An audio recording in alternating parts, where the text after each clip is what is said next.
4 evidencias escalofriantes de brujería en Catemaco. Episodio 1. Secretos del Cerro. Hay noches en las que el silencio pesa más que cualquier grito. Noches en las que el aire se vuelve espeso como miel negra y cada respiración parece arrastrar consigo el aliento de algo que no debería estar vivo. Esta es una de esas noches. Y mientras conduzco por la carretera que serpentea hacia Catemaco, siento cómo mis manos tiemblan sobre el volante, no por el frío que se cuela a través de las rendijas del viejo Chevy, sino por algo mucho más primitivo, por el miedo, por esa certeza ancestral de que hay lugares en este mundo donde la realidad se dobla sobre sí misma, donde lo imposible se vuelve cotidiano y donde los vivos caminan demasiado cerca de los muertos.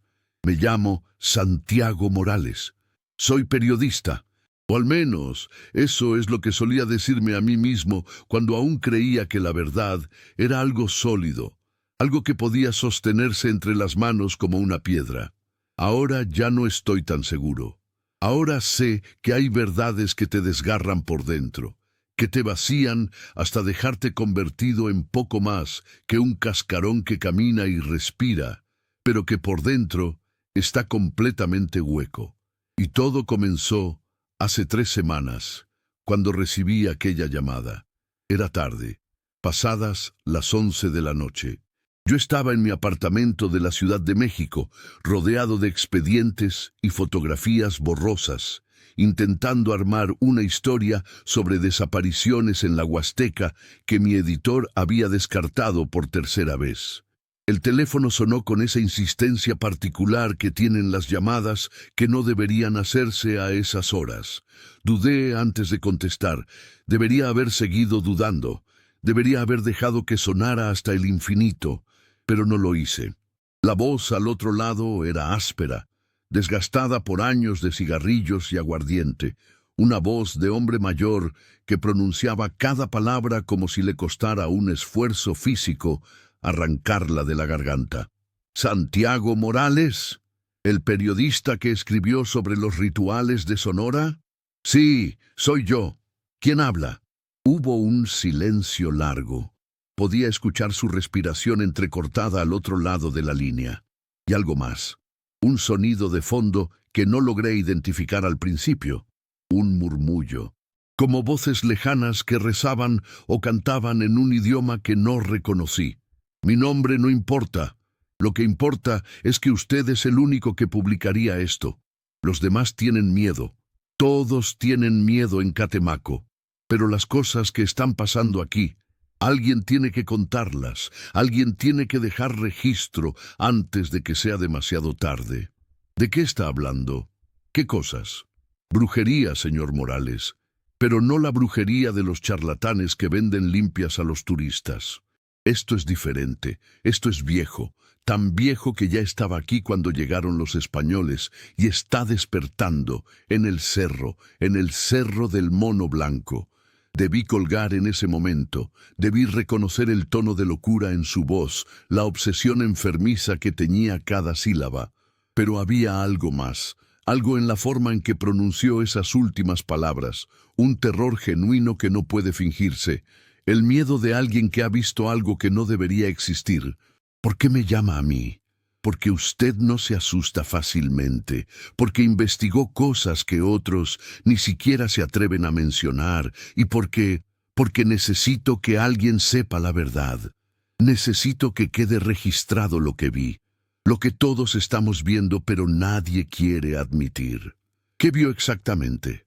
Otro silencio, más largo esta vez. Cuando volvió a hablar, su voz se había reducido a un susurro ronco.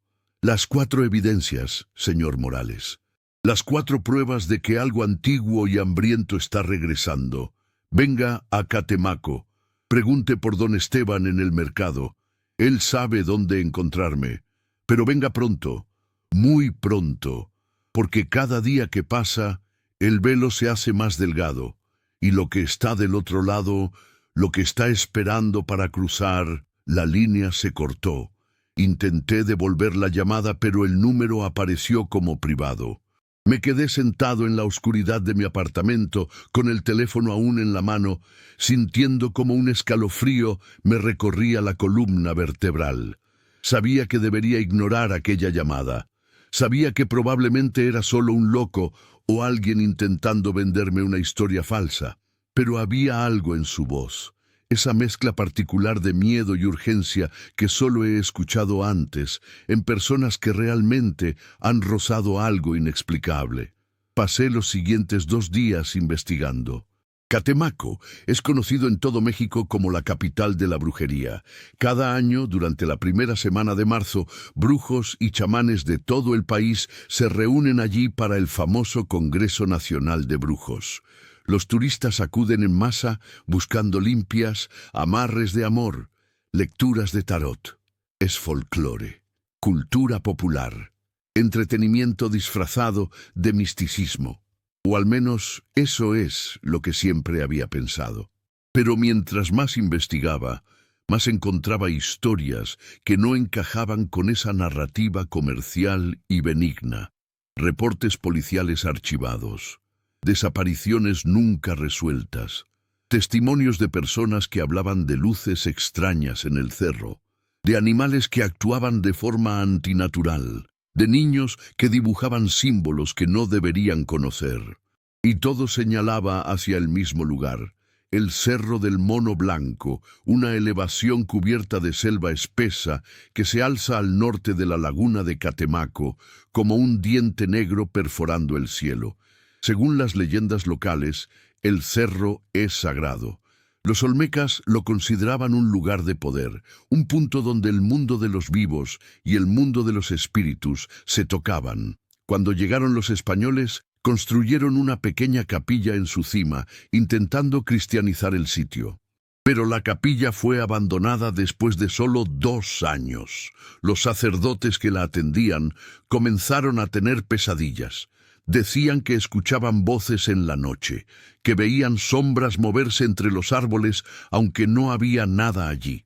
Uno de ellos enloqueció completamente y tuvo que ser enviado de regreso a España, donde murió en un monasterio, murmurando en un idioma que nadie logró identificar. La capilla sigue allí, las ruinas al menos. Nadie sube ya al cerro después del anochecer. Los lugareños evitan incluso mencionar su nombre después de que cae el sol. Decidí ir. No porque creyera realmente en brujerías o espíritus, sino porque después de 15 años como periodista había aprendido que las mejores historias siempre están escondidas en los lugares que la gente teme mencionar. Y porque, siendo brutalmente honesto conmigo mismo, mi carrera estaba estancada. Necesitaba algo grande, algo que me pusiera de vuelta en el mapa. ¡Qué estúpido fui! ¡Qué increíblemente ingenuo y estúpido! Salí de la Ciudad de México un lunes por la mañana. El viaje hasta Catemaco toma aproximadamente 7 horas en condiciones normales. Conduje en silencio, con solo el zumbido del motor y el ocasional programa de radio para mantenerme compañía. A medida que avanzaba hacia el sureste, el paisaje comenzó a cambiar. Las montañas dieron paso a colinas suaves y luego a la exuberante vegetación tropical de Veracruz. El aire se volvió más húmedo, más pesado. Para cuando llegué a las afueras de Catemaco, el sol ya estaba bajo en el horizonte, tiñendo el cielo de tonos naranjas y púrpuras que hacían que la laguna brillara como metal fundido. Catemaco es un pueblo que vive atrapado entre 2 identidades. Por un lado está la fachada turística, hoteles modestos, restaurantes que sirven mojarra a la veracruzana, tiendas que venden amuletos y pociones. Pero por otro lado, justo debajo de esa superficie comercial, hay algo más antiguo. Lo sientes en la forma en que los lugareños te miran cuando pasas, en los símbolos pintados en los umbrales de las casas más viejas, en el olor a copal que se cuela desde los patios interiores.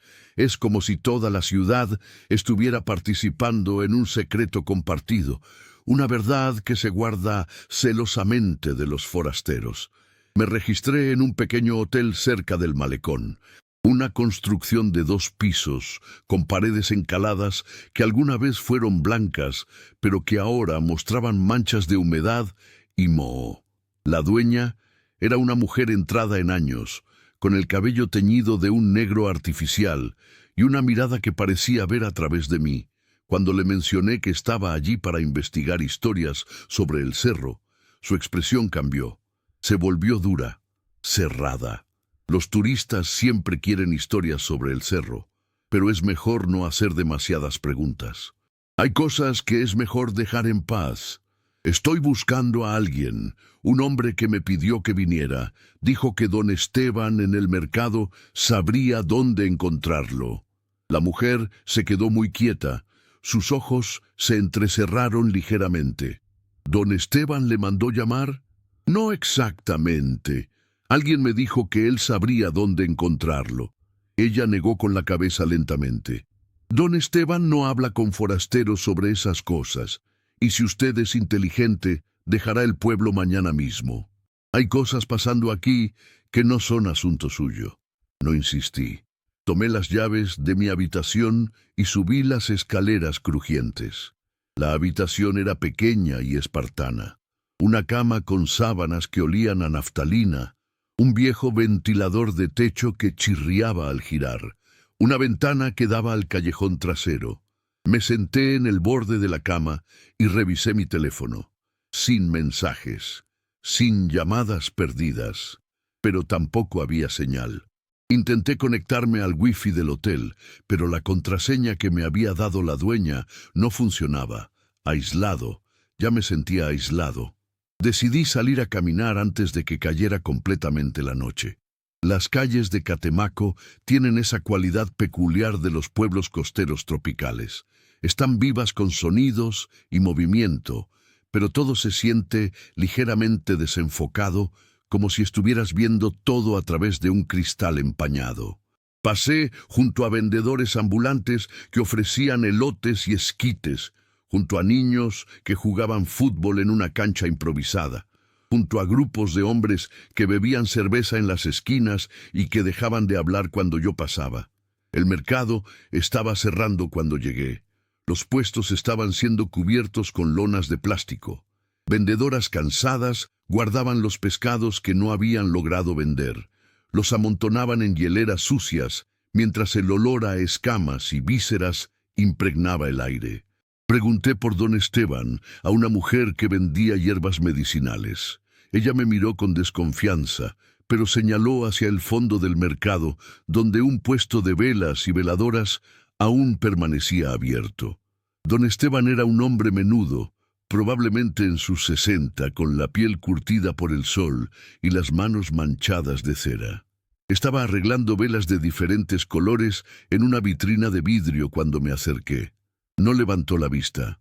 ¿Don Esteban? Depende de quién pregunte. Me llamo Santiago Morales. Soy periodista de la Ciudad de México. Recibí una llamada de alguien que me pidió que viniera a Catemaco. Me dijo que usted sabría dónde encontrarlo. Ahora sí me miró. Sus ojos eran oscuros y profundos, del tipo que parecen haber visto demasiado. Muchas personas me llaman. Muchas personas piden cosas. No puedo recordar a todas. Hablaba sobre el cerro, sobre evidencias de brujería, sobre algo que está despertando. Don Esteban dejó de arreglar las velas. Sus manos se quedaron suspendidas en el aire por un momento antes de bajarlas lentamente. ¿Usted es el que anda haciendo preguntas sobre cosas que no le incumben? Solo estoy buscando una historia. Las historias tienen poder aquí, joven. Las palabras tienen peso. Y hay algunas historias que es mejor no contar, algunas que no deberían ser escritas, porque cuando las pones en palabras, les das forma, las haces reales de una manera diferente. ¿Conoce a la persona que me llamó? Don Esteban suspiró, miró a su alrededor, verificando que nadie más estuviera escuchando. Luego se inclinó hacia adelante, apoyando sus manos en el mostrador. Probablemente fue Jacinto Velázquez. Solía ser pescador. Ahora es un hombre quebrado. Vive solo en una casita al pie del cerro. Nadie va a visitarlo. Dice que ha visto cosas. Dice que el cerro está vivo, que está respirando. La mayoría de la gente piensa que perdió la cabeza después de que su hija desapareció. ¿Su hija desapareció? Hace 2 años. Fue a recolectar plantas medicinales en las faldas del cerro y nunca regresó. Encontraron su ropa, su mochila, pero de ella ni rastro. Jacinto nunca aceptó que se la hubiera llevado algún animal. Siempre dijo que fue otra cosa, algo que vive en el cerro, algo que toma a las personas. ¿Y usted qué piensa? Don Esteban guardó silencio durante mucho tiempo. Cuando finalmente habló, su voz era apenas un murmullo. Pienso que hay cosas en este mundo que no se pueden explicar con la razón. Pienso que nuestros antepasados sabían cosas que nosotros hemos olvidado. Y pienso que ese cerro siempre ha sido un lugar de poder, un lugar donde lo que está oculto se vuelve visible. ¿Quiere encontrar a Jacinto? Siga el camino que bordea la laguna hacia el norte. Pasará una capilla vieja, la de Santa Marta. Justo después, verá un sendero que se adentra en los árboles. Su casa está al final de ese sendero, pero vaya de día, nunca de noche. ¿Me entiende? Nunca de noche. Le di las gracias y salí del mercado. El sol ya se había ocultado completamente y las sombras se alargaban por las calles como dedos oscuros. Regresé al hotel caminando rápido, sintiendo una inquietud creciente que no lograba explicar. Era como si el pueblo entero estuviera conteniendo la respiración, como si todos esperaran que sucediera algo. No dormí bien esa noche. La habitación era sofocante a pesar del ventilador, y cada vez que cerraba los ojos veía imágenes fragmentadas, rostros que no reconocía, símbolos trazados en tierra roja, y siempre, la silueta oscura del cerro elevándose contra un cielo estrellado. Me desperté varias veces empapado en sudor, con el corazón latiendo acelerado, y en algún momento, en las horas más profundas de la madrugada, escuché algo, un canto. Venía de lejos, tan lejano que al principio pensé que lo estaba imaginando, pero no, allí estaba, un canto rítmico, monótono, en un idioma que no reconocí. Me levanté y fui hasta la ventana. El callejón estaba vacío, las ventanas de las casas vecinas estaban oscuras, pero el canto continuaba, y mientras lo escuchaba sentí que algo me observaba. No podía verlo, no había nada visible en las sombras, pero lo sentía con una certeza absoluta. Algo me estaba mirando desde la oscuridad. Cerré la ventana rápidamente, corrí las cortinas, me senté en la cama con la espalda contra la pared, esperando a que amaneciera. El canto continuó durante lo que parecieron horas, o quizás fueron solo minutos. El tiempo se volvió extraño esa noche, elástico, como si las horas se estiraran y comprimieran de formas imposibles. Cuando finalmente amaneció, salí del hotel sin desayunar. Necesitaba encontrar a Jacinto Velázquez. Necesitaba entender qué era lo que realmente estaba sucediendo en Catemaco. Seguí las instrucciones de don Esteban, bordeando la laguna hacia el norte. El camino era de tierra compactada, lleno de baches y charcos de agua turbia. A mi derecha, la laguna se extendía como un espejo verde grisáceo. A mi izquierda, la vegetación se volvía más densa a medida que avanzaba. Pasé la capilla de Santa Marta, una pequeña construcción de piedra con el techo parcialmente colapsado. Alguien había dejado velas encendidas en su entrada, flores marchitas y algo más que me hizo detenerme en seco. Huesos, pequeños huesos blanqueados dispuestos en patrones geométricos. Huesos de pájaros, quizás, o de pequeños mamíferos. Formaban círculos concéntricos con un símbolo en el centro que no reconocí. Un ojo, o algo que se parecía a un ojo, pero con demasiadas pupilas. No me quedé a investigar más. Algo en esos huesos me producía una repulsión instintiva. Seguí adelante hasta encontrar el sendero que se adentraba en los árboles. Era estrecho, apenas visible, como si la selva estuviera tratando activamente de borrarlo. Las ramas se cerraban sobre mi cabeza formando un túnel verde que bloqueaba la mayor parte de la luz solar. Caminé durante 15 minutos, tropezando con raíces, apartando enredaderas que colgaban como serpientes. El aire era espeso aquí, cargado de humedad y del olor penetrante de la vegetación en descomposición. Y había algo más, un olor debajo de todo lo demás, como carne quemada, como azufre. La casa de Jacinto apareció de repente como si se hubiera materializado de la nada.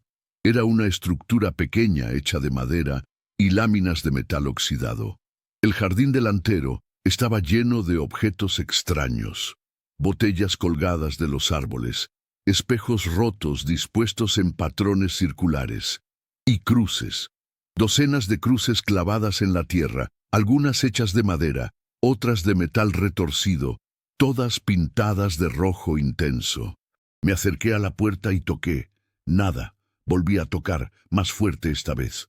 Jacinto Velázquez, soy Santiago Morales. Usted me llamó hace 3 semanas.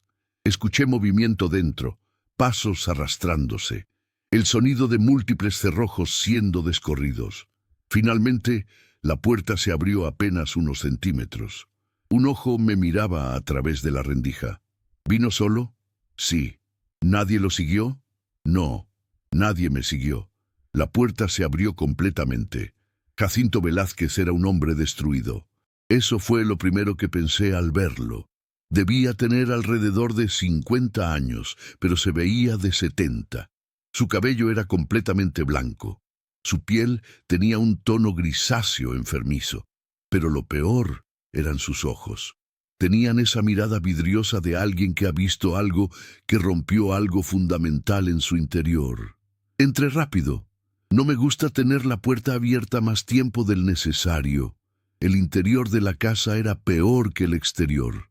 Cada centímetro de las paredes estaba cubierto con símbolos. Algunos pintados, otros tallados directamente en la madera. Reconocí algunos como símbolos católicos, cruces, imágenes de santos, pero había otros que no había visto nunca. Espirales que parecían moverse cuando los mirabas directamente, formas geométricas imposibles que dolían a la vista, y en el centro de la única habitación había una mesa llena de objetos, velas consumidas hasta el muñón, fotografías viejas y algo que me hizo contener la respiración.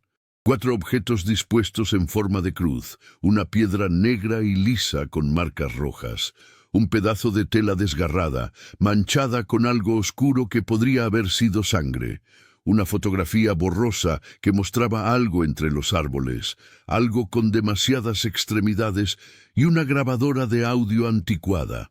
Las 4 evidencias, dijo Jacinto con voz ronca. Las pruebas de que algo está despertando en el cerro. Las pruebas de que la brujería aquí no es solo superstición o folclore, es real. Tan real como usted y yo, y está hambrienta. Me acerqué a la mesa lentamente. Mi instinto periodístico luchaba contra un miedo creciente que comenzaba a formarse en mi estómago. ¿Qué son exactamente? Jacinto se sentó en una silla desvencijada. Se veía exhausto, como si no hubiera dormido en semanas. Son lo que encontré después de que mi hija desapareció. Son lo que he estado recolectando durante los últimos 2 años, mientras trato de entender qué fue lo que se la llevó. Y son la razón por la que lo llamé, porque necesito que alguien más lo sepa, necesito que alguien más vea lo que yo he visto, porque si me pasa algo, si desaparezco como desapareció ella, necesito que quede registro. Tomé mi grabadora del bolsillo. ¿Puedo grabar esto? Él asintió. Grabe todo, cada palabra, cada detalle. Porque lo que voy a contarle, lo que voy a mostrarle, cambiará todo lo que usted cree saber sobre la realidad. Y entonces comenzó a hablar. Y yo grabé. Grabé cada palabra mientras sentía cómo mi comprensión del mundo comenzaba a deshacerse en los bordes.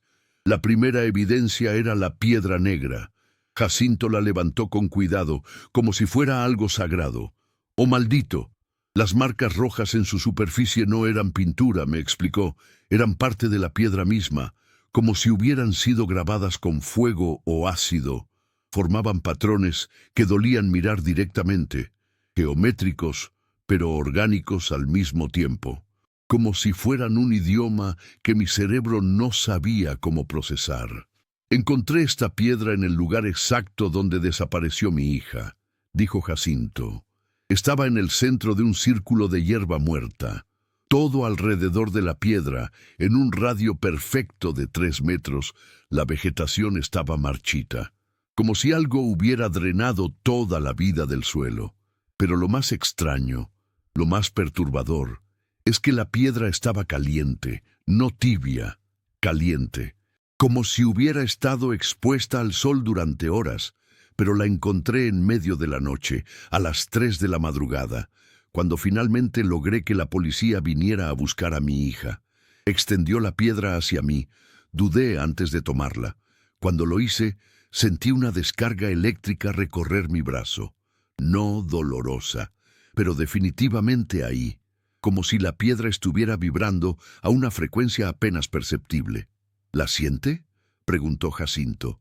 Esa vibración está viva de alguna manera, o conectada a algo que está vivo. Llevé la piedra a la universidad en Xalapa. Le pedí a un geólogo que la analizara. Me dijo que era obsidiana, roca volcánica. Pero cuando le pregunté sobre las marcas, se puso pálido. Dijo que nunca había visto nada así, que no deberían ser posibles, porque la obsidiana es vidrio volcánico. No se puede grabar de esa manera sin destrozarla. Y sin embargo, ahí están las marcas, perfectas, imposibles. Giré la piedra entre mis manos.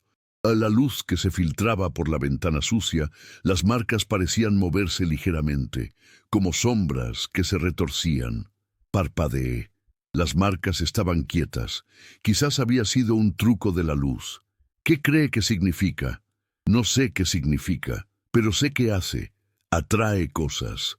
Después de que la traje a casa, comencé a tener visitas. Animales que nunca había visto antes. Aves completamente negras que se posaban en los árboles alrededor de mi casa y me miraban sin parpadear. Serpientes que se enroscaban en mi puerta. Y una noche vi algo más grande. Algo que caminaba en 2 patas pero que no era humano. Estaba parado al borde del claro, justo donde la luz de mi casa no llegaba. Podía ver su silueta, alta, demasiado alta, con extremidades que eran demasiado largas y delgadas.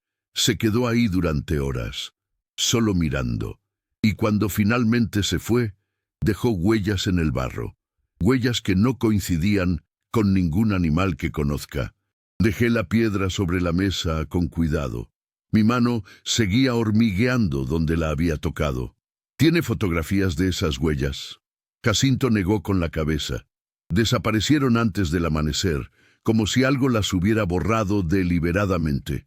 Por eso comencé a colocar las cruces, las botellas, los espejos. Son protecciones, barreras, para mantener alejado lo que sea que la piedra atrae. Miré alrededor de la habitación.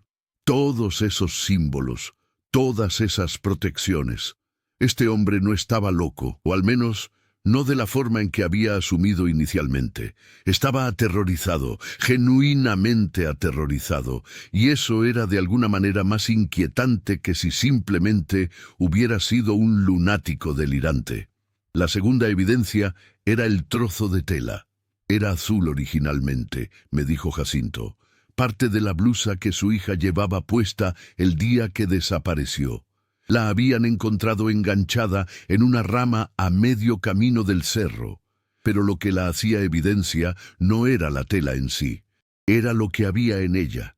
Las manchas oscuras que la cubrían no eran sangre humana, al menos no completamente. Jacinto había convencido a un amigo que trabajaba en un laboratorio de análisis clínicos para examinarla. Los resultados habían sido imposibles. Me dijo que había ADN humano en las manchas, el ADN de mi hija. Pero también había otra cosa, otra estructura genética entrelazada con la de ella, como si como si su sangre se hubiera mezclado con algo más, algo que no está en ninguna base de datos, algo que no coincide con ningún animal conocido. Tomé la tela con guantes desechables que Jacinto me ofreció. Las manchas eran de un color marrón rojizo oscuro, viejas, pero incluso después de 2 años emanaban un olor peculiar. No el olor metálico de la sangre seca. Esto era diferente, más dulzón, como fruta podrida mezclada con algo químico. Mi amigo del laboratorio dejó de responder mis llamadas después de entregarme los resultados, continuó Jacinto. Lo busqué en su casa. Su esposa me dijo que había pedido un traslado urgente a Tampico, que no quería hablar de lo que había encontrado, que le daba pesadillas, y antes de irse me dejó una nota. Solo una línea. Lo que sea que esté buscando, déjelo en paz. Algunas puertas no deben abrirse. Aún tiene los resultados del laboratorio. Jacinto sacó un folder arrugado de debajo de la mesa. Me lo entregó. Dentro había varios reportes con terminología médica que apenas comprendía. Pero lo que sí entendí era la conclusión escrita a mano al final del último reporte. Muestra contiene componentes genéticos no identificables. Recomiendo consulta con especialistas en virología y biología molecular. Posible contaminación con organismo desconocido. Proceder con extrema precaución. La tercera evidencia es peor, dijo Jacinto mientras yo aún miraba los reportes. Mucho peor, porque es prueba visual, es algo que puede verse, que puede mostrarse, y que una vez que lo ves, nunca lo olvidas. Tomó la fotografía de la mesa. Era una impresión en papel fotográfico de baja calidad, borrosa, como si hubiera sido tomada con una cámara vieja o con mano temblorosa. Mostraba un claro en medio de la selva, árboles densos formando un círculo alrededor de un espacio abierto. Y allí, en el centro, apenas visible entre las sombras, algo, una forma que no debería existir.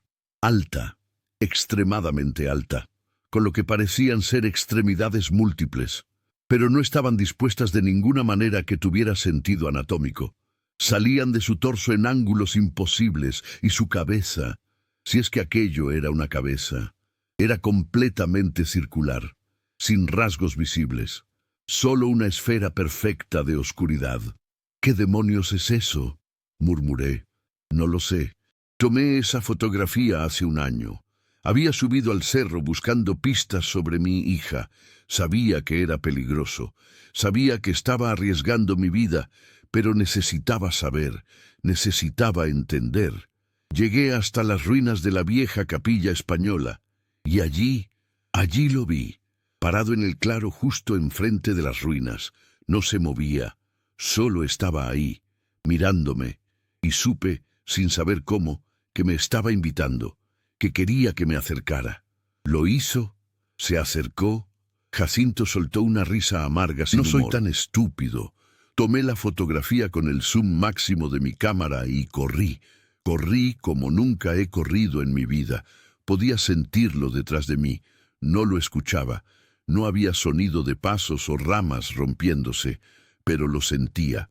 Su presencia, como un peso en el aire, como gravedad invertida tratando de jalarme hacia atrás. No dejé de correr hasta que llegué al pueblo.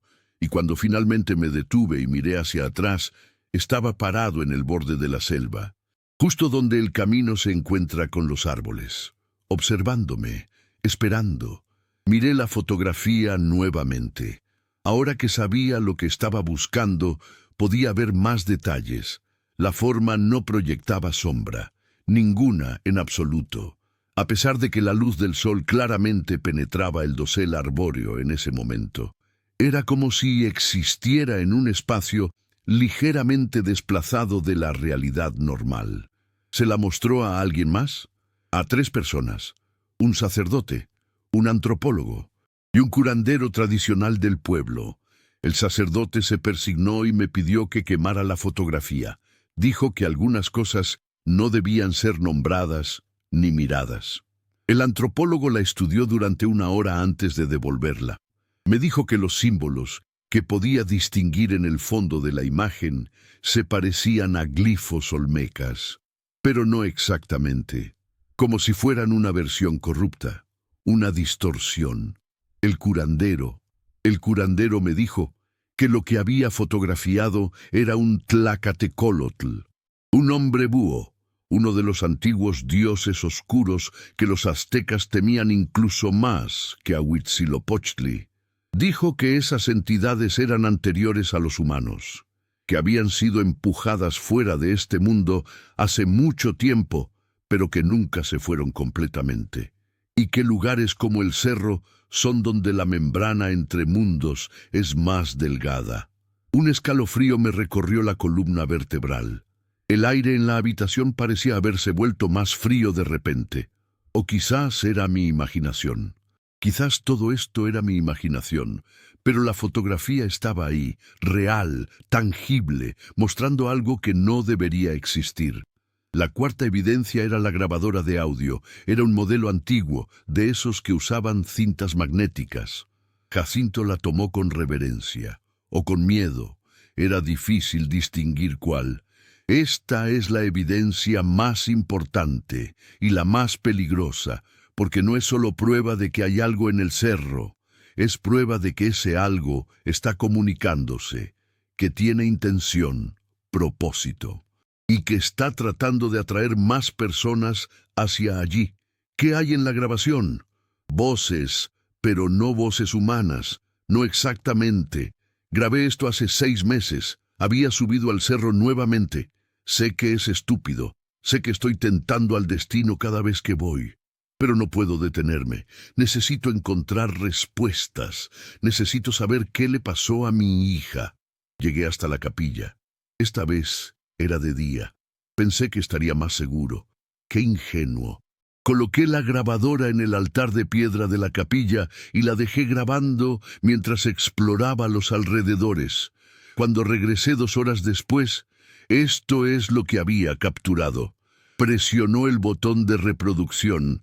Al principio solo había silencio, el leve siseo de la cinta moviéndose. Luego, muy débilmente, comenzaron los sonidos, susurros, docenas de voces susurrando al mismo tiempo, pero no en español, ni en ningún idioma que pudiera identificar.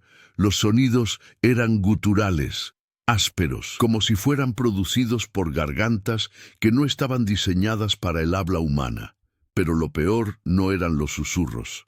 Era que, ocasionalmente, entre el murmullo incomprensible, podía distinguir palabras sueltas, en español. Palabras perfectamente claras que surgían del caos. Ven, abre, cruza, únete. Y entonces, a mitad de la grabación, todas las voces se sincronizaron. Durante exactamente 5 segundos, todas las voces se unificaron y dijeron lo mismo, en perfecto español, con una claridad que helaba la sangre. El velo está cayendo, las antiguas puertas se están abriendo, los que duermen están despertando y tienen hambre. Luego el silencio regresó, absoluto, como si alguien hubiera cortado todo el sonido del mundo. Sentí que mis manos temblaban. Jacinto detuvo la grabación. Lo he escuchado 100 veces. Siempre es igual, siempre esas mismas palabras. He consultado con lingüistas, con sacerdotes, con cualquiera que pensé que podría ayudarme a entenderlo. Nadie tiene respuestas, pero todos reaccionan igual cuando lo escuchan. Se ponen pálidos, se alejan de la grabadora como si fuera venenosa y me dicen que destruya la cinta, que no debería existir, que solo escucharla es peligroso. ¿Por qué piensa que es peligroso?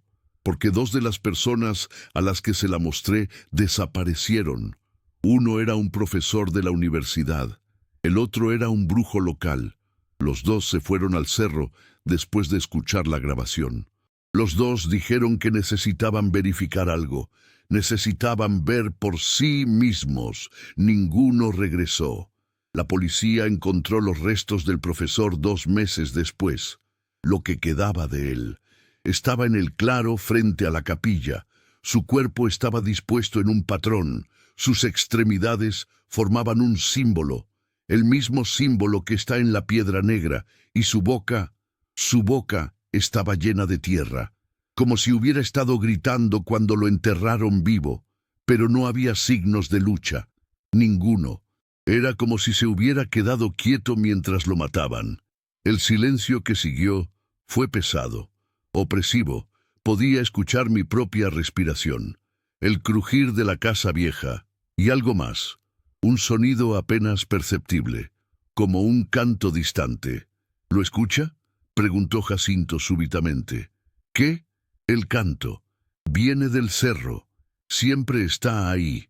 Algunos días más fuerte, otros apenas audible, pero nunca se detiene completamente. No desde que comenzó todo esto. No desde que el velo empezó a adelgazarse, conteniendo la respiración. Y sí, allí estaba, tan débil que podría haber sido imaginario, un canto rítmico, monótono, el mismo que había escuchado en mi habitación del hotel la noche anterior. ¿Qué quiere que haga con esta información?, pregunté. ¿Qué espera que haga con estas evidencias? Jacinto me miró con esos ojos destruidos, esos ojos que habían visto demasiado. Quiero que lo cuente, quiero que escriba sobre esto, que lo publique, que el mundo sepa que hay lugares donde la realidad no funciona como debería, donde cosas antiguas esperan en la oscuridad, porque creo que si más personas saben, si hay suficientes ojos mirando, quizás eso las mantenga a raya, o quizás no, quizás sea demasiado tarde. Quizás el velo ya está demasiado delgado y nada de lo que hagamos importará, pero al menos quedará registro. Al menos alguien sabrá lo que pasó aquí cuando todo se derrumbe. Me quedé con Jacinto durante 3 horas más. Me mostró más cosas, más fotografías borrosas, más grabaciones perturbadoras, dibujos que había encontrado tallados en árboles cerca de la capilla, símbolos que dolían a la vista, patrones que parecían retorcerse cuando los mirabas directamente. Me habló de las otras desapariciones, no solo su hija. En los últimos 5 años, 13 personas habían desaparecido en las cercanías del cerro. Algunas eran turistas, otras eran lugareños que habían vivido allí toda su vida. Los reportes policiales los clasificaban como accidentes, personas que se habían perdido en la selva espesa, que habían caído por barrancos, que habían sido atacadas por animales salvajes. Pero Jacinto sabía mejor. Todos los desaparecidos tenían algo en común. Todos habían reportado escuchar voces, llamándolos desde el cerro. Todos habían sentido una compulsión inexplicable de subir, y ninguno había regresado. Cuando finalmente me fui, el sol ya estaba bajo en el horizonte. Jacinto me acompañó hasta el borde del claro, donde comenzaba el sendero de regreso al pueblo. Una cosa más, dijo. Si decide subir al cerro, si decide investigar por usted mismo, hágalo durante el día, y lleve protección, sal, agua bendita, lo que sea en lo que crea, porque arriba no están solos, nunca están solos, incluso cuando parece que lo están. Siempre hay algo observando, esperando, y si le ofrecen algo, si escucha voces que le prometen respuestas o poder o cualquier otra cosa, no acepte, nunca acepte, porque una vez que abre esa puerta, una vez que dice que sí, no hay vuelta atrás. Caminé de regreso al pueblo mientras las sombras se alargaban. El camino parecía diferente ahora, más oscuro, más opresivo. Los árboles a los lados se cerraban como paredes, y cada susurro del viento entre las hojas sonaba como voces, como palabras que casi podía entender pero no del todo. Llegué al hotel justo cuando caía la noche. La dueña me miró con una expresión extraña cuando entré, como si pudiera oler el cerro en mí, como si pudiera ver algo en mi rostro que no había estado allí esa mañana. ¿Fue al cerro? No, solo hablé con alguien que vive cerca. Ella asintió lentamente. Debería irse mañana. Debería irse de Catemaco y no volver nunca. Este pueblo, este lugar, no es para forasteros que hacen demasiadas preguntas. No respondí. Subí a mi habitación y cerré la puerta con llave. Vacié mi mochila sobre la cama. Revisé todo lo que Jacinto me había dado. Copias de las fotografías. Una copia de la grabación de audio. Fotocopias de los reportes del laboratorio. Y notas. Páginas y páginas de notas escritas con letra temblorosa, detallando fechas, horas, observaciones. Era real. Todo era real. O al menos Jacinto creía fervientemente que era real. Y eso era suficiente para que yo supiera que tenía que investigar más. Tenía que ver por mí mismo. Tenía que subir al cerro. Pero no esa noche. Esa noche me quedé en mi habitación con todas las luces encendidas, revisando las evidencias una y otra vez, tratando de encontrar una explicación racional que no fuera brujería antigua despertando en una montaña maldita, tratando de convencerme de que había una respuesta lógica, una explicación científica. Pero cada vez que miraba la fotografía de aquella cosa imposible parada en el claro, cada vez que escuchaba la grabación de esas voces que no deberían existir, cada vez que pensaba en el ADN mezclado que no coincidía con ningún animal conocido, sentía que mi comprensión de la realidad se resquebrajaba un poco más. A medianoche escuché el canto nuevamente, más fuerte esta vez, mucho más fuerte, como si viniera de justo afuera de mi ventana. Me obligué a levantarme, a caminar hacia la ventana, a abrir las cortinas. El cerro se alzaba a lo lejos, recortado contra el cielo estrellado, y allí, en su cima, había luces, docenas de pequeñas luces parpadeantes, como velas o como ojos, formando un patrón, un círculo perfecto justo donde deberían estar las ruinas de la capilla. Alguien estaba allí arriba, algo estaba allí arriba. Y mientras miraba, una de las luces comenzó a descender por la ladera, lentamente, inexorablemente, moviéndose en línea perfectamente recta hacia el pueblo, hacia mi hotel, hacia mí. Cerré las cortinas de golpe, me alejé de la ventana. Mi corazón latía tan fuerte que podía sentirlo en mi garganta. Tomé mi teléfono. Necesitaba llamar a alguien, a la policía, a cualquiera, pero no había señal. Por supuesto que no había señal. Me quedé sentado en el borde de la cama, mirando la puerta, esperando escuchar pasos en el corredor, esperando que la manija comenzara a girar, pero nada pasó. Las horas se arrastraron y nada pasó. Cuando amaneció, abrí las cortinas cautelosamente. El cerro estaba ahí, silencioso. Las luces habían desaparecido, todo parecía normal, como si la noche anterior hubiera sido solo una pesadilla. Pero no lo fue.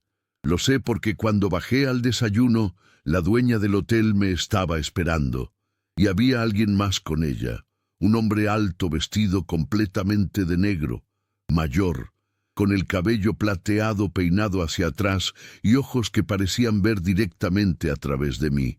«Señor Morales», dijo con voz profunda, «mi nombre es don Aurelio Campos. Soy el brujo mayor de Catemaco, y necesitamos hablar sobre las preguntas que ha estado haciendo, sobre las cosas que ha estado investigando, porque si continúa por este camino, si sigue buscando respuestas sobre el cerro, no va a sobrevivir lo que está por venir». Y así es como me encuentro ahora, sentado en una pequeña mesa en el comedor vacío del hotel. Don Aurelio frente a mí, la dueña del hotel parada en la puerta, asegurándose de que nadie más entre, y un silencio pesado llenando el espacio entre nosotros. «¿Qué sabe sobre el cerro?», pregunto finalmente. Don Aurelio sonríe, no es una sonrisa amigable. «Sé lo que todos en Catemaco saben, pero nadie admite, que ese cerro está maldito. Ha estado maldito desde antes de que los españoles llegaran, desde antes de que los aztecas conquistaran esta región, desde antes de que los olmecas tallaran sus cabezas colosales. Ese cerro es un lugar de poder, un lugar donde lo que está oculto puede hacerse visible, donde lo que está dormido puede despertar, y últimamente las barreras están cayendo. El velo se está adelgazando, y cosas que debieron permanecer enterradas están emergiendo nuevamente. Jacinto Velázquez me mostró evidencias. Sé lo que le mostró, conozco las evidencias. Todos las conocemos. La piedra, la tela, la fotografía, la grabación. Pero saber es una cosa, entender es otra. Y buscar activamente despertar lo que está allá arriba. Eso es suicidio. Yo no estoy tratando de despertar nada, solo estoy investigando. Don Aurelio se inclina hacia adelante. Su investigación es peligrosa. Cada pregunta que hace, cada persona con la que habla, cada vez que menciona el cerro en voz alta. Todo eso es como llamar a la puerta. Y cuando llamas a ciertas puertas, cuando llamas lo suficiente, algo eventualmente responde. ¿Qué es lo que está allá arriba? No tengo un nombre para ello. Ninguno de nosotros lo tiene. Los antiguos lo llamaban de diferentes formas. El devorador, el vigilante, el que espera detrás del velo. Pero los nombres no importan. Lo que importa es que es viejo, mucho más viejo que la humanidad, y hambriento, siempre hambriento. Se alimenta de algo, no de carne, no de sangre, de algo más fundamental, de la esencia que hace que una persona sea persona. Y cuando te alimenta, cuando te consume, no mueres. No exactamente, te quedas atrapado, atrapado entre mundos, ni vivo ni muerto, consciente pero sin control, y por toda la eternidad sirves. Alimentas el hambre de esa cosa, le das poder para atravesar el velo, para tocar este mundo más directamente. Me quedé mirándolo, buscando algún signo de locura, de fanatismo, pero había algo genuino en su expresión, algo que iba más allá del simple fervor religioso o la superstición. Era el mismo tipo de terror que había visto en los ojos de Jacinto, el terror de alguien que sabe demasiado. Si es tan peligroso, ¿por qué no hace algo al respecto? ¿Por qué no lo detiene? ¿Detenerlo?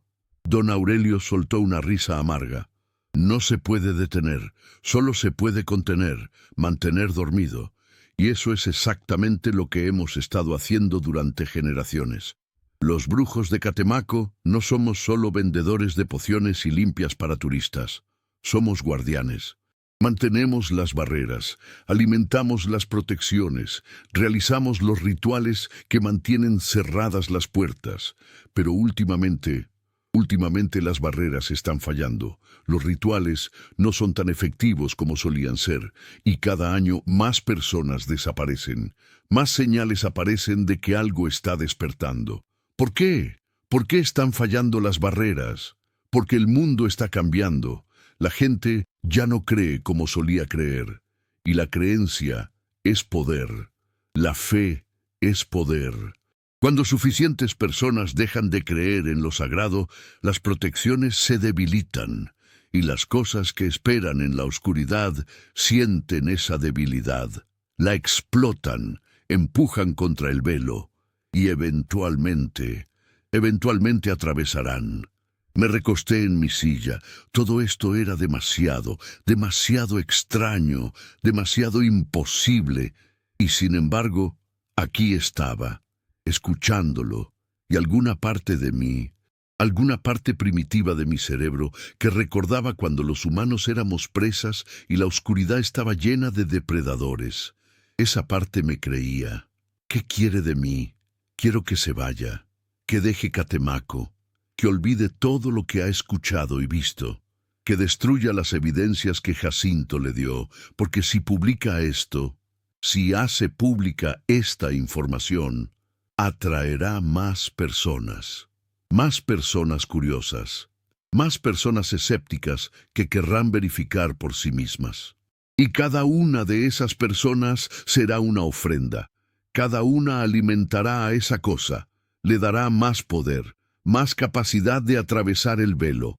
No puedo hacer eso. ¿Por qué no? Porque soy periodista. Es mi trabajo contar historias, exponer verdades.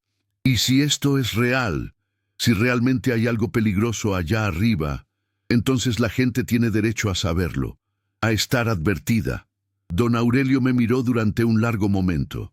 Luego asintió lentamente. Entiendo, y respeto su posición. Pero entienda esto. Una vez que cruce cierto umbral, una vez que vea ciertas cosas, no podrá regresar. El conocimiento tiene un precio, y el precio de saber lo que realmente existe en el cerro, ese precio se paga con su cordura, con su paz, con todo lo que lo hace humano. Se levantó de la mesa. Si insiste en continuar, si realmente debe ver por usted mismo, entonces al menos permítame prepararle, darle protecciones, enseñarle los signos que debe observar, los patrones que debe evitar. Porque si va al cerro sin preparación, no regresará, y su desaparición será solo una más en la larga lista de personas que subestimaron lo que espera allá arriba. ¿Cuándo podemos empezar? Esta tarde. Venga a mi casa a las 5. La dueña le dará la dirección y traiga las evidencias que Jacinto le dio. Necesito verlas de nuevo.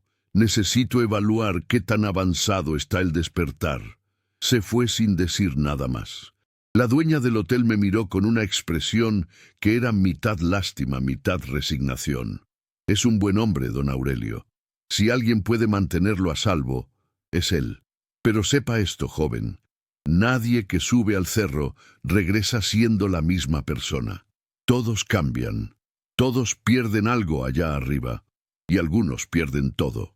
Pasé el resto del día revisando mis notas, organizando las evidencias y tratando de no pensar en lo que realmente estaba a punto de hacer.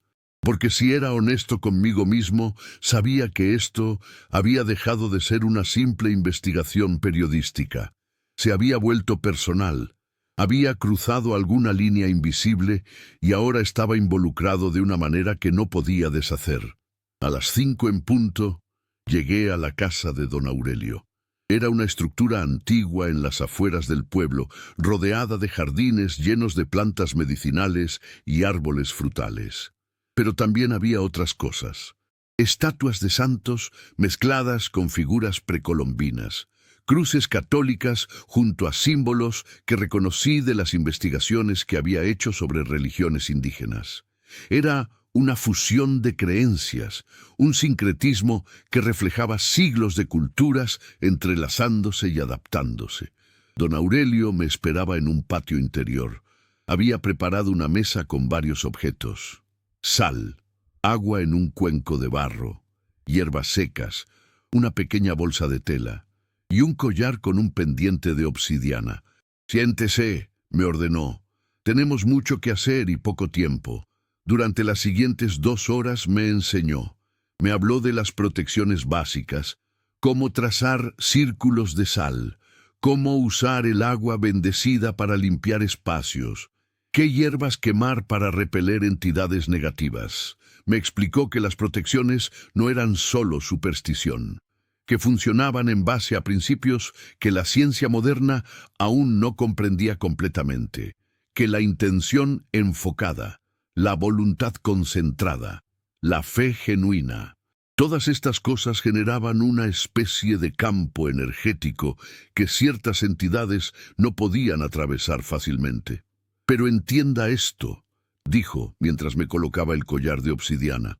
«Las protecciones solo funcionan si usted cree en ellas. Si hay duda en su corazón, si hay vacilación en su mente, no servirán de nada. Porque esas cosas, esas entidades, se alimentan de duda, de miedo, de incertidumbre, y si le dan una grieta, si encuentran una debilidad, la explotarán sin piedad».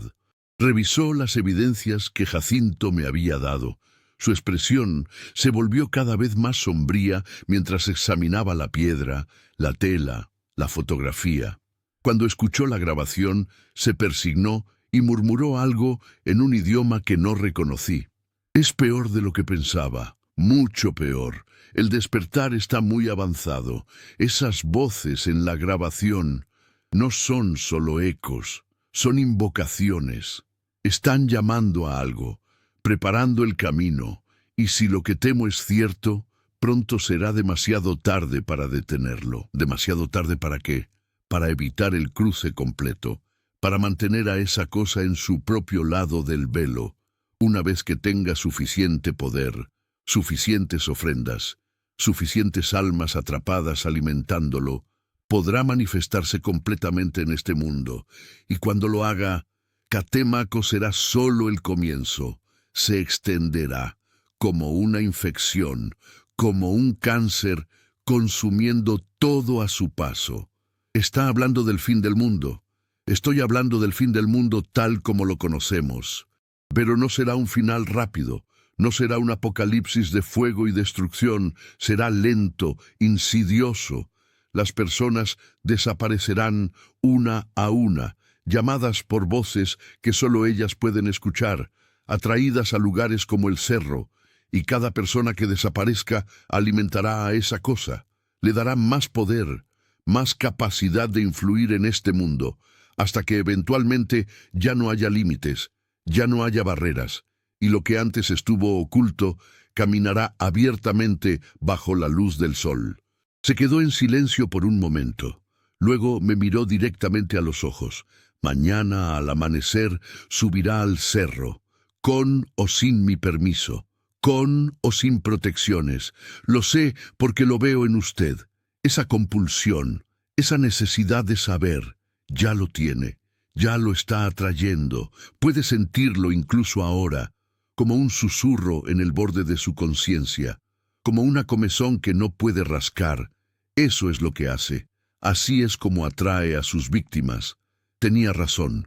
Incluso en ese momento podía sentirlo.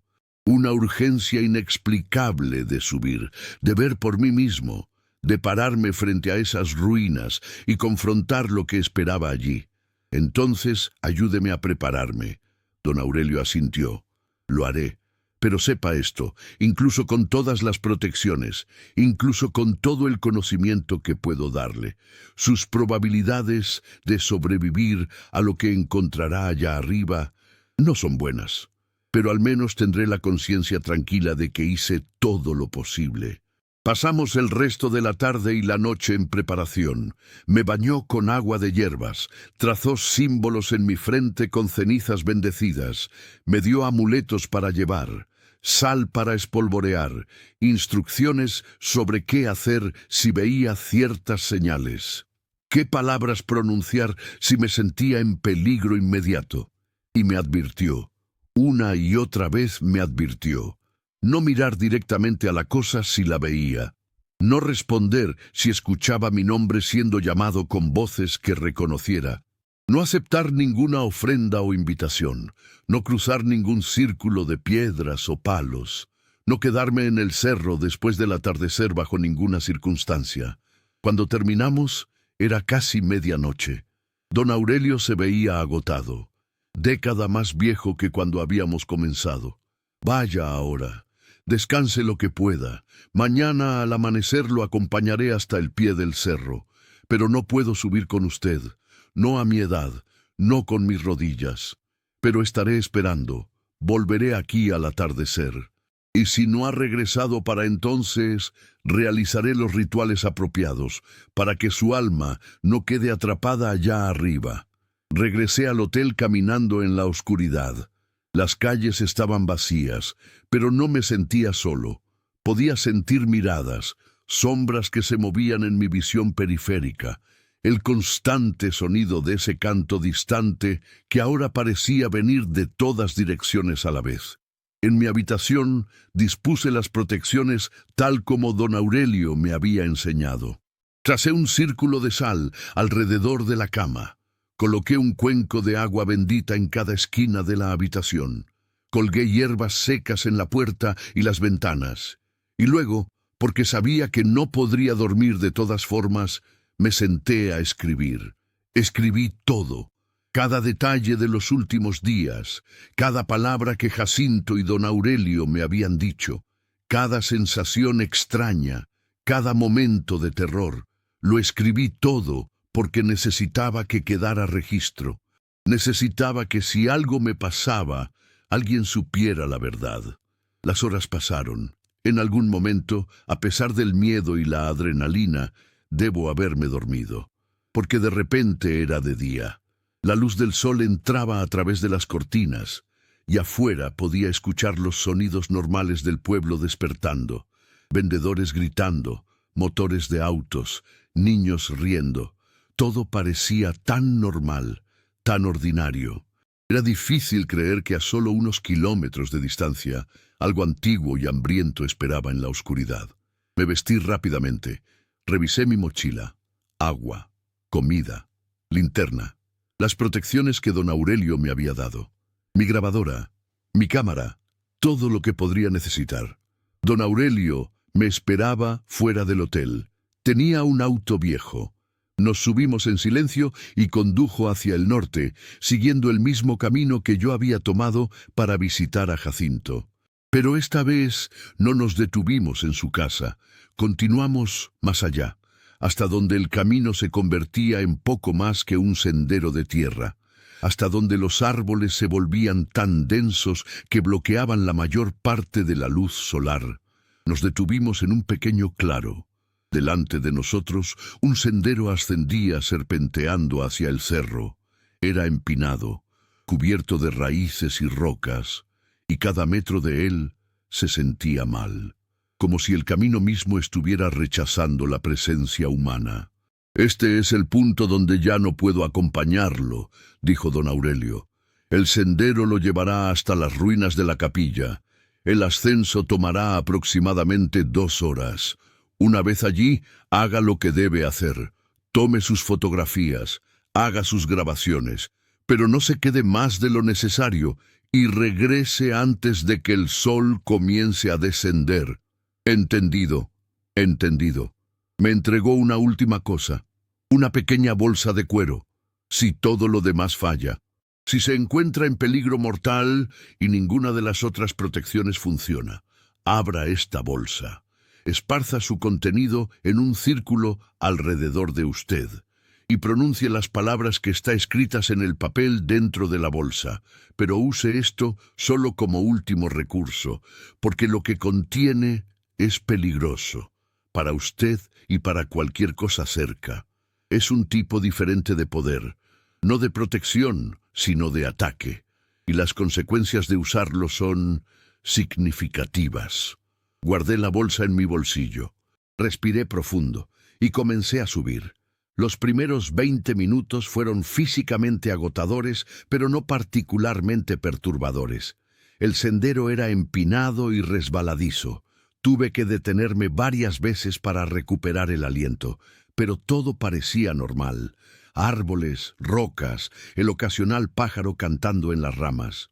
Pero gradualmente, a medida que subía más alto, las cosas comenzaron a cambiar. El canto de los pájaros se detuvo. El aire se volvió más frío a pesar de que el sol estaba alto. Y comencé a ver marcas en los árboles, símbolos tallados en la corteza. Los mismos símbolos que había visto en la piedra negra, en las fotografías, marcando el camino o advirtiendo a los que subían. Después de 1 hora encontré el primer círculo, un anillo perfecto de piedras blancas dispuestas en el suelo. En su centro había algo que alguna vez fue un animal, un perro quizás, o un coyote. Era difícil distinguir porque estaba descompuesto de manera extraña, no podrido naturalmente, sino como si hubiera sido deshidratado, momificado. Su boca estaba abierta en lo que parecía un grito silencioso. Recordé las advertencias de don Aurelio. No cruzar ningún círculo. Rodeé el área cuidadosamente, manteniéndome al menos 3 metros alejado del borde de las piedras. Mientras lo hacía, tuve la sensación inquietante de que el animal muerto me estaba mirando, sus ojos vacíos siguiendo mi movimiento. Continué subiendo. El segundo círculo apareció media hora después. Este era diferente, más grande, y en lugar de piedras blancas, estaba hecho de palos negros clavados en la tierra formando un perímetro, y en su centro no había un animal muerto. Había una persona, o lo que quedaba de una persona. Era imposible distinguir si había sido hombre o mujer. Los restos estaban en condiciones similares al animal que había visto antes, deshidratado, momificado, pero dispuesto de manera deliberada, sus extremidades extendidas formando un patrón, una estrella, o algo parecido a una estrella pero con demasiadas puntas. Me obligué a no mirar directamente, a no enfocarme demasiado en los detalles, porque podía sentir algo, una presencia, como si al observar esos restos estuviera invitando algo a observarme de vuelta. Rodeé el círculo, mantuve mis ojos en el sendero delante de mí, y cuando estaba seguro de que había dejado el área atrás, corrí. Corrí durante 10 minutos sin detenerme hasta que mis pulmones ardían y mis piernas temblaban. Me detuve en un pequeño claro para recuperar el aliento. Saqué mi cantimplora y bebí agua. Revisé mi teléfono por reflejo, aunque sabía que no habría señal. No la había. Y entonces escuché algo, una voz, mi nombre. Santiago. Era la voz de mi hermana. Mi hermana que había muerto hace 7 años en un accidente automovilístico. La voz sonaba exactamente como la recordaba. Suave, gentil, con ese ligero acento que nunca había perdido a pesar de años viviendo en la ciudad. «Ven, Santiago, encuéntrame». «Estoy aquí», no respondí. No miré hacia donde provenía la voz. Recordé las advertencias. No responder si escuchaba mi nombre con voces reconocibles. Porque lo que fuera que estuviera llamándome no era mi hermana. Era algo usando su voz como señuelo.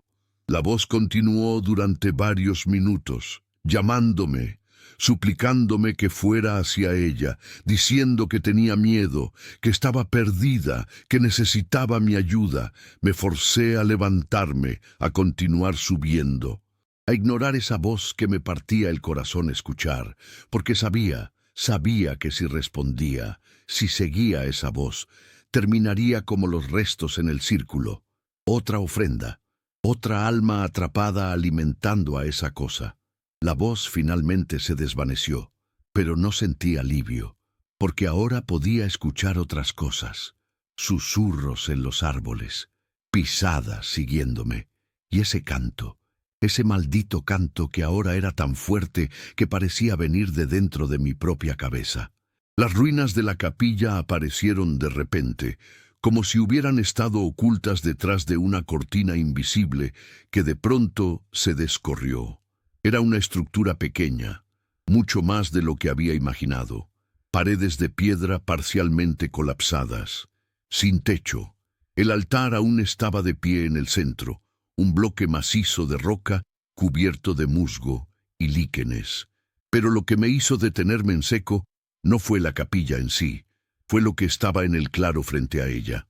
Un círculo, el círculo más grande que había visto, no de piedras o palos, sino tallado directamente en la tierra, como si alguien hubiera arañado la superficie del suelo con algo increíblemente afilado.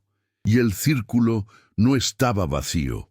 Había figuras, docenas de figuras de pie en posiciones específicas alrededor del perímetro. Al principio pensé que eran estatuas, pero entonces una de ellas se movió, apenas perceptiblemente, un ligero balanceo. No eran estatuas, eran personas, o lo que quedaba de personas después de que algo las hubiera vaciado de dentro hacia afuera. Estaban de pie, perfectamente quietas, sus ojos abiertos, pero sin ver, sus bocas ligeramente abiertas, como si estuvieran a punto de hablar, pero hubieran olvidado cómo, y todos miraban hacia el mismo punto, hacia el centro del círculo, donde algo esperaba. Era alto, imposiblemente alto. Su forma se retorcía de maneras que dolían a la vista, como si existiera en más dimensiones de las que mi cerebro podía procesar. Tenía extremidades, muchas extremidades, pero no podía contar cuántas, porque cada vez que intentaba enfocarme en una, otras parecían aparecer o desaparecer. Y su cabeza, si es que aquello era una cabeza, era una esfera perfecta de oscuridad, tan negra que parecía absorber la luz alrededor de ella. Y en esa oscuridad había ojos, docenas de ojos abriéndose y cerrándose en patrones aleatorios. cada ojo mirando en una dirección diferente, cada ojo viendo cosas que no deberían ser visibles. Dio un paso hacia adelante. Las figuras alrededor del círculo se estremecieron, como marionetas tiradas por cuerdas invisibles, y entonces habló, no con palabras, no con sonidos, sino directamente en mi mente, una voz que era todas las voces a la vez, joven y vieja, masculina y femenina, humana e inhumana. Bienvenido, Santiago Morales. Te hemos estado esperando. Has hecho tantas preguntas. Has buscado tan diligentemente y ahora estás aquí. Ahora puedes ver, ahora puedes entender. Mis piernas se negaban a moverse. Cada instinto en mi cuerpo gritaba que corriera, que huyera, pero estaba paralizado. No por miedo, o no solo por miedo, sino por algo más, una compulsión, como si esa cosa estuviera sosteniendo hilos invisibles atados a mi mente, jalándome hacia adelante. No tengas miedo, solo queremos mostrarte, solo queremos que entiendas. El velo está cayendo. Las antiguas puertas se están abriendo, y lo que espera del otro lado. Oh, Santiago, si supieras lo que espera, la belleza, el poder, la verdad que ha estado oculta durante tanto tiempo. Una de las figuras alrededor del círculo giró su cabeza hacia mí. Reconocí el rostro. Era el profesor que Jacinto había mencionado, el que había desaparecido después de escuchar la grabación. Su boca se abrió, y de ella salió esa misma voz, esa voz que era todas las voces. Únete a nosotros, cruza. Sé parte de algo mayor, sé parte del despertar. Mi mano se movió hacia la bolsa que don Aurelio me había dado, la bolsa de último recurso. Pero antes de que pudiera alcanzarla, algo me detuvo, una mano en mi hombro. Me giré de golpe. Era Jacinto Velázquez, pero no era él. No realmente. Sus ojos estaban vacíos. Su piel tenía ese tono grisáceo. Y cuando habló, su boca no se movía correctamente con las palabras. No resistas, Santiago. Es inútil resistir. Todos eventualmente cruzan, todos eventualmente ven. Y cuando veas, cuando realmente veas, entenderás que esto no es el fin, es el comienzo. Logré moverme, logré dar un paso atrás. Y entonces corrí. Corrí sin mirar atrás. Corrí mientras escuchaba voces gritando detrás de mí. No solo la voz de esa cosa, sino docenas de voces, las voces de todos los que habían sido tomados, todos los que ahora eran parte de esa cosa, todos llamándome, ordenándome que regresara, que completara lo que había comenzado al venir aquí. Tropecé, caí, me levanté y seguí corriendo. Las protecciones de don Aurelio colgaban de mi cuello, golpeándose contra mi pecho. Y en algún momento comencé a murmurar las palabras que me había enseñado, las palabras de protección, una y otra vez, como un mantra, como una oración desesperada. El sendero parecía más largo bajando de lo que había sido subiendo, como si la montaña misma estuviera estirándose, tratando de mantenerme allí arriba. Pero continué. Continué hasta que mis pulmones ardían y mis piernas amenazaban con colapsar. Y entonces, finalmente, vi el auto de don Aurelio. Él estaba parado junto a él, mirando hacia arriba, hacia donde yo venía. Su expresión de horror cuando me vio debe haber reflejado la mía propia. «Entre al auto, ahora». No necesité que me lo dijera dos veces. Me arrojé al asiento del pasajero. Don Aurelio encendió el motor y pisó el acelerador. Las llantas chirriaron en la tierra suelta mientras el auto aceleraba por el camino de regreso al pueblo. Miré por el espejo lateral, y allí, en el borde del sendero donde la selva se encontraba con el camino, estaban las figuras, docenas de ellas, paradas perfectamente quietas, observando, esperando, y detrás de ellas, apenas visible entre las sombras de los árboles, estaba esa cosa imposible, observándome con todos esos ojos. Y supe, sin ninguna duda, que me había dejado ir, no porque no pudiera alcanzarme, sino porque ahora estaba marcado, conectado, y sin importar qué tan lejos corriera, sin importar dónde me escondiera, siempre sabría dónde estaba, siempre estaría jalando de esos hilos invisibles que ahora estaban atados a mi alma. No hablamos durante el viaje de regreso. ¿Qué podría haber dicho? ¿Cómo podría haber explicado lo que había visto? Cuando llegamos al pueblo, don Aurelio me llevó directamente a su casa. Me hizo sentarme y realizó una limpia profunda que duró horas. Quemó hierbas, trazó símbolos, roció agua bendita y murmuró oraciones en varios idiomas. Cuando terminó, se veía completamente agotado. Lo que vio allá arriba, lo que lo tocó, ha dejado una marca. No puedo eliminarla completamente, nadie puede, pero al menos he podido debilitarla, hacer que la conexión sea más tenue, darle tiempo.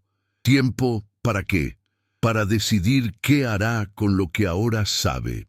Para decidir si contará esta historia o si la enterrará, y tratará de vivir con el conocimiento en silencio. Y esa es la pregunta, ¿no es cierto? Esa es la decisión que tengo que tomar ahora, porque estoy aquí, sentado en mi apartamento en la Ciudad de México.